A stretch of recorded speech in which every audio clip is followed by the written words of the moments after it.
back yet another video of by खाता by Sonal. आज हम लोग अकाउंटिंग फॉर डिबेंचर स्टार्ट करने वाले हैं। तो देखो शेयर्स कंप्लीट हो गया था, क्वेश्चंस भी हमने किया था, ठीक है। एमसीक्यूज भी कुछ मैंने पोस्ट किया था, अपलोड किया था, आप देख लो, मतलब देख लिए होगे और नहीं देखे हो अभी तक तो फिर जाकर देखो। What are you guys waiting for है, अभी नहीं देखोगे तो कब देखोगे? वहां पे सेंटर पे है। अब तो एग्जाम को टाइम भी नहीं रह गया है ना, बोर्ड एग्जाम्स को, तो फिर कमर कस लो, ठीक है। चलो तो स्टार्ट करते हैं अकाउंटिंग फॉर डिबेंचर्स, ठीक है। तो डिबेंचर देखो होता क्या है, मीनिंग इतना जो लिखा हुआ है ना पूरे बोर्ड में, केवल डिबेंचर का मीनिंग लिखा हुआ है, ठीक है। तो डिबेंचर एक तरह से कंपनी को कोई लोन प्रोवाइड करता है, ठीक है। एज अ लोन हम डिबेंचर को ट्रीट करते हैं, ठीक है। देखो debenture is an instrument issued under the common seal of the company acknowledging a debt and is a contract for repayment of the principal sum at a specified date and for the payment of interest at a fixed rate % until the principal rate is repaid। मतलब debenture एक ऐसा instrument है जिसमें company का थप्पा होता है। Common seal मतलब क्या, कहा गया? कॉमन सील का मतलब क्या? थप्पा होता है, ठीक है। थप्पा, कंपनी का थप्पा होता है ना, स्टैंप होता है ना, उसी को हम बोलते हैं कॉमन सील, ठीक है। बीएसटी में आप पढ़े होगे, बीएसटी में या अकाउंट्स में, मतलब जिस भी सब्जेक्ट में पढ़े होगे लेकिन, ठीक है। देखो एक ऐसा इंस्ट्रूमेंट होता है जिसमें कंपनी का थप्पा होता है, कॉमन सील होता है, ठीक है, जिसके बदले कंपनी को लोन मिलता है। क्या मिलता है? लोन मिलता है। कंपनी अपना डिबेंचर किसी जिससे भी वो लोन लेना चाहती है उसको देती है, ठीक है। और उस डिबेंचर के बदले, उस इंस्ट्रूमेंट के बदले वो पर्सन कंपनी को लोन देता है। और लोन देता है तो इसका मतलब क्या कि लोन, मैं क्या बोल रही हूं कि डिबेंचर एक तरह का लोन होता है। शुरू से आप लोन लोन लोन लोन बहुत बार मेरे मुंह से सुने होंगे, ठीक है। तो डिबेंचर एक तरह का लोन होता है। तो उस अमाउंट का after certain specified period repayment भी होता है। अगर कोई आपको लोन देगा तो वो पैसा फिर चुकाओगे ना बाद में, तो वही कंपनी वो पैसा फिर चुकाती भी है उस पर्सन को, ठीक है। तो यही लिखा हुआ है repayment and is a contract for repayment of the principal sum at a specified date. और देखो पैसा तो कंपनी चुकाएगी कुछ टाइम के बाद, ठीक है, लेकिन पैसा चुकाएगी, ठीक है, उसके अलावे उस पैसा प्रिंसिपल अमाउंट को तो कंपनी चुकाएगी, प्रिंसिपल अमाउंट के अलावे डिबेंचर होल्डर क्या करता है, कंपनी से एट सर्टेन इंटरवल्स, जो भी उनके अग्रीमेंट में लिखा हुआ है, ठीक है, जिसपे भी उन दोनों ने अग्री किया है, कंपनी और वो पब्लिक, जो भी पैसा दिया है कंपनी को, ठीक है, जो भी अग्रीमेंट में लिखा हुआ है उस इंटरवल्स पे कंपनी क्या करती है, इंटरेस्ट भी पे करती है, ठीक है। जो भी उन दोनों के बीच जो भी फिक्स्ड रेट ऑफ इंटरेस्ट दोनों ने फिक्स किया है उस रेट में इंटरेस्ट भी पे करती है। कौन पे करती है? कंपनी पे करती है, ठीक है। क्या? एक तो प्रिंसिपल सम वापस करना है आफ्टर सर्टेन पीरियड, ठीक है, और प्रिंसिपल सम तो वापस करेगी ही, इंटरेस्ट भी पे करती है। क्या करती है? इंटरेस्ट भी पे करती है। अब बताओ कंपनी जिसको डिबेंचर दे रही है वो यहाँ पे डिबेंचर होल्डर कहलाया। जैसे शेयर इशू करते थे, जो पब्लिक शेयर खरीदा वो शेयर होल्डर कहलाया, ठीक है। तो वैसे ही जो कंपनी ने जिसको भी डिबेंचर दिया, ठीक है, वो पर्सन डिबेंचर होल्डर कहलाया। तो एक बात बताओ, शेयर होल्डर्स तो कंपनी के ओनर्स होते थे, ठीक है, क्योंकि कंपनी के शेयर्स उन लोगों ने खरीदे होते थे। तो क्या डिबेंचर होल्डर भी कंपनी का ओनर होता है? बिल्कुल नहीं। कंपनी का ओनर कैसे होगा? कंपनी को तो वो बस फाइनेंशियली असिस्ट कर रहा है ना, लोन प्रोवाइड कर रहा है ना कंपनी को, तो वो ओनर नहीं हुआ, ठीक है। After certain period of time company उसका जो भी प्रिंसिपल अमाउंट है चुका देगी, ठीक है, इंटरेस्ट उसको इंटरवल्स पे दे ही रही है, तो फिर कैसा मालिकाना हक, ठीक है।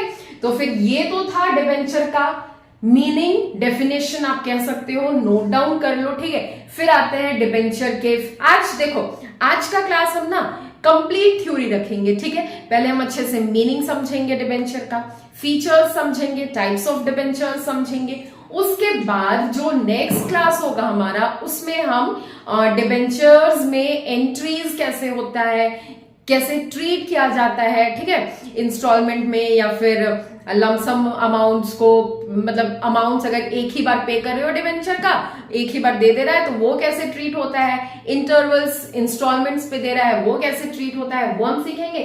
फिर धीरे धीरे क्वेश्चंस भी सॉल्व करेंगे, ठीक है। तो फिर इसको नोट डाउन करो, फिर आते हैं हम features and types of debentures में। क्विक,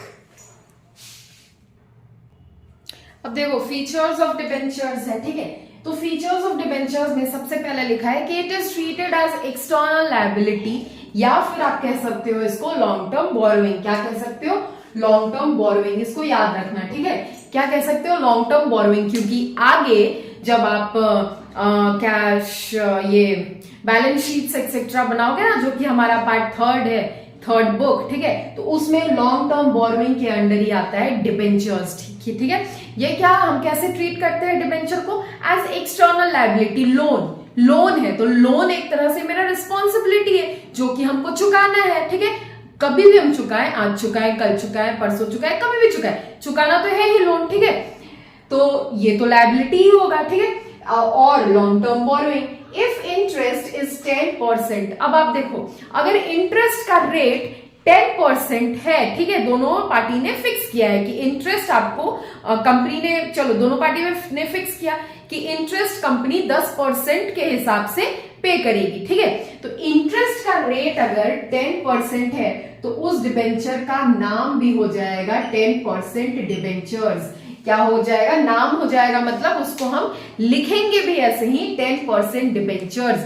अगर इंटरेस्ट 8% होता तो 8% डिबेंचर्स, अगर इंटरेस्ट 9% होता तो 9% डिबेंचर्स, ठीक है। जहां जहां हमको एंट्री करना होगा ना, वहां वहां हम डिबेंचर से पहले उसका रेट लगाएंगे, समझ रहे हो। डिबेंचर तो लिखेंगे ही, उससे पहले उसका रेट लिखेंगे। And it is important, mandatory, compulsory. आपको जो भी लैंग्वेज में समझना है समझो, लेकिन डिबेंचर से पहले उसका इंटरेस्ट रेट जरूर लगाना, लिखना, ठीक है। नहीं तो फिर पूरा जो भी सही भी अगर आप करोगे तो फिर वो गलत हो जाएगा सॉल्यूशन, ठीक है। नाउ बॉन्ड के बारे में भी जान लेते हैं। तो बॉन्ड भी ना एक तरह का इंस्ट्रूमेंट है जो कि सेम काम करता है as debenture, same as debenture, ठीक है। बॉन्ड क्या है? डिबेंचर के जैसा ही है, आप डिबेंचर का भाई कह सकते हो, ठीक है। डिबेंचर जैसा ही है बॉन्ड, जिस एक तरह का इंस्ट्रूमेंट, डिबेंचर भी इंस्ट्रूमेंट है, ठीक है, जिसपे कंपनी का सील रहता है, बॉन्ड पे भी कंपनी का सील रहता है, ठीक है। डिबेंचर्स के बदले कंपनी को क्या मिलती है? पैसा मिलता है, तो फिर इसके बदले भी पैसा मिलता है, ठीक है।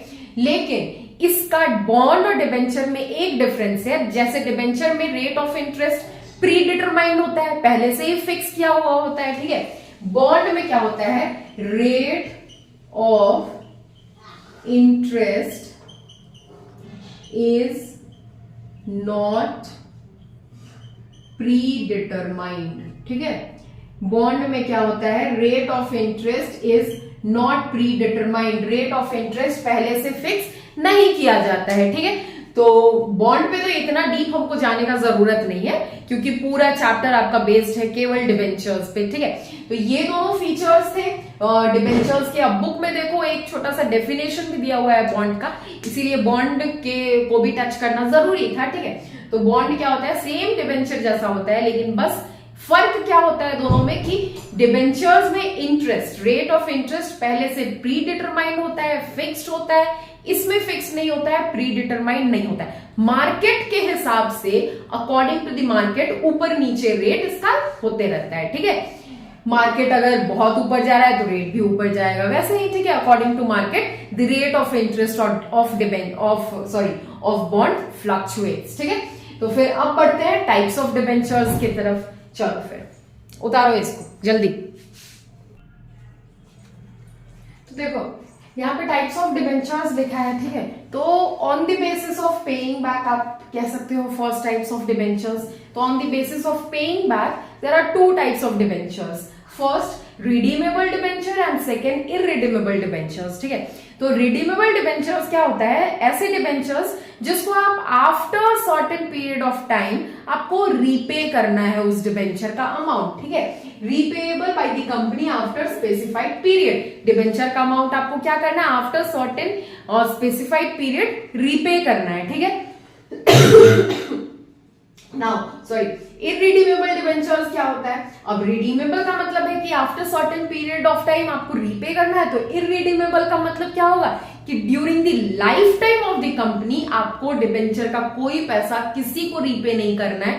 रीपे कब करोगे, only when the company goes into liquidation, जब कंपनी बंद होने के कगार पे है, बंद हो रही है, ठीक है, कगार पे क्या है, बंद हो रही है, तब आप डिबेंचर का अमाउंट वापस कर रहे हो, रीपे कर रहे हो, ठीक है, वो होता है इरिडीमेबल डिबेंचर्स। ये तो था on the basis of paying back. Now from the point of registration, तो पहला होता है रजिस्टर्ड डिबेंचर एंड सेकेंड होता है बियरर, ठीक है। तो रजिस्टर्ड डिबेंचर का मतलब होता है the names, addresses etcetera, all the information of debenture holders and the debentures का रिकॉर्ड रखा जाता है कंपनी के पास, ठीक है, वो क्या होता है रजिस्टर्ड डिबेंचर। और दूसरा है बियरर, यहाँ पे खाली छोड़ा है क्योंकि यहाँ पे वो लाइट आता है ना, दिखता नहीं है इसीलिए। तो इसका बियरर का मतलब इधर लिखा है the company does not maintain any record of debenture, neither debenture not the debenture holder, ठीक है, डिबेंचर और डिबेंचर होल्डर दोनों का ही कोई कंपनी मतलब कोई रिकॉर्ड ही नहीं रखती है, ठीक है। और रजिस्टर्ड का मतलब नाम से पता चल रहा है रजिस्टर्ड है, मतलब सारा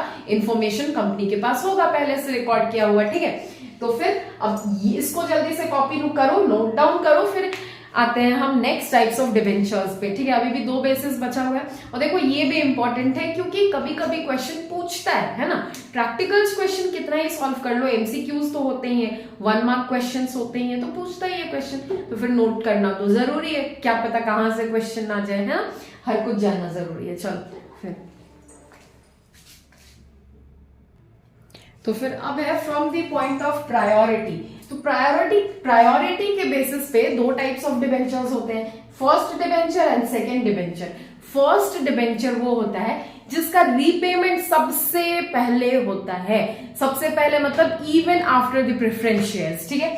नाउ सेकेंड डिबेंचर्स, तो सेकेंड डिबेंचर नाम से पता चल रहा है फर्स्ट सेकेंड, तो फिर रीपेबल कब होगा, repayment after the first debenture. पहले फर्स्ट डिबेंचर्स का पैसा पे किया जाएगा, उसके बाद सेकेंड डिबेंचर्स का पैसा पे किया जाएगा, ठीक है। Now from the point of coupon rate, अब कूपन रेट क्या होता है, वो रेट है जिसपे डिबेंचर इशू किया जाता है, ठीक है, उसको हम बोलते हैं कूपन रेट, ठीक है। वो रेट जिसपे डिबेंचर इशू किया जाता है, फिक्स्ड भी हो सकता है, फ्लोटिंग भी हो सकता है, ठीक है, उसको हम बोलते हैं कूपन रेट, ठीक। नाउ अब इसके बेसिस पे 2 टाइप ऑफ डिबेंचर्स होते हैं, specific debenture and zero rate debenture, ठीक है। स्पेसिफिक डिबेंचर वो होता है, देखो rate can be fixed and floating. Specific debenture मतलब ऐसे डिबेंचर्स जिसका रेट, इंटरेस्ट रेट फिक्स्ड या है या फिर फ्लोटिंग है। फिक्स्ड होगा तो वो तो कांस्टेंट रहेगा, फिक्स्ड रहेगा, ठीक है, चेंज होगा नहीं इंटरेस्ट रेट। अब अगर फ्लोटिंग होगा तो वो लिंक्ड होता है, floating rate of interest linked होता है बैंक रेट से, ठीक है। ये बैंक रेट से लिंक्ड होता है, केवल फ्लोटिंग, फिक्स्ड नहीं, अंडरलाइन किया हुआ है, ठीक है, ध्यान देना। नाउ जीरो रेट डिबेंचर्स वो डिबेंचर्स होता है जिसको कंपनी डिस्काउंट पे इशू करती है, वो होता है जीरो रेट डिबेंचर्स, ठीक है। तो ध्यान से सुनना, ये जीरो रेट डिबेंचर्स काफी टाइम क्वेश्चन में पूछा हुआ है, सीबीएसई बोर्ड्स का बात कर रहे हैं हम, ठीक है। नाउ देखो जीरो रेट डिबेंचर क्या होता है, फेस वैल्यू, जो भी फेस वैल्यू होता है डिबेंचर का माइनस इशू प्राइस, ठीक है, माइनस इशू प्राइस अगर कर देंगे हम तो आ जाएगा मेरा क्या, इंटरेस्ट रेट, ठीक है, इंटरेस्ट रेट आ जाएगा, ठीक है।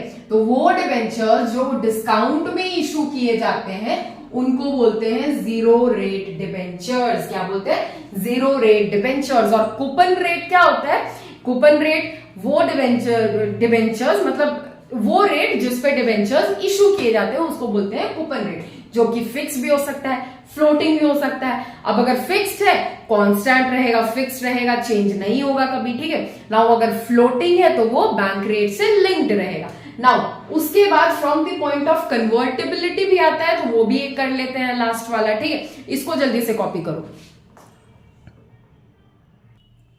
नाउ कन्वर्टेबिलिटी के बेसिस पे देर आर अगेन दो टाइप्स ऑफ डिबेंचर्स, ठीक है, एक convertible debenture and second non convertible debentures. अब अगर नाम से आपको एकदम क्लियर हुआ कि अगर कन्वर्टेबल है तो किसी फॉर्म में तो चेंज होता होगा, कन्वर्ट होता होगा, ठीक है। तो जी हाँ, आप लोग एकदम सही हो, दिमाग सही जा रहा है आप लोगों का, ठीक है।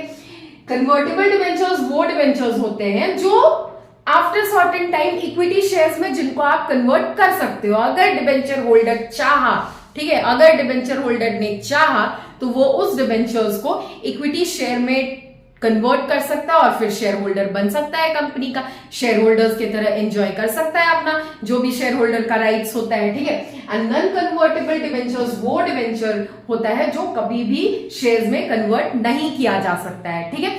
तो ये था आज का थ्योरी पार्ट डिबेंचर्स का। हमने मीनिंग समझा, फीचर्स ऑफ डिबेंचर्स देखा, बॉन्ड का मतलब जाना, डिफरेंट टाइप्स ऑफ डिबेंचर्स जाना, ठीक है।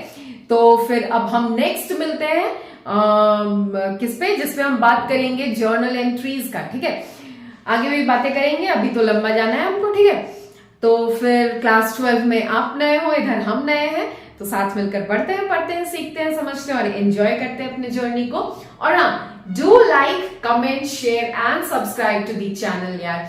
मतलब देखो बहुत स्लो ग्रोथ हो रहा है, पता नहीं क्यों, लेकिन फिर भी देख लो यार, इतना भी बोरिंग नहीं होता है, ठीक है। आपको, आपके लिए हेल्पफुल ही होगा। बकवास तो हम करते ही नहीं है क्लास में, केवल पढ़ाई पढ़ाई पढ़ाई पढ़ाई और इधर उधर का बात तो कभी किए नहीं, ठीक है। तो फिर पढ़ लो, देख लो, जो भी होता है सब्जेक्ट सिलेबस का से रिलेटेड। चलो फिर बाय।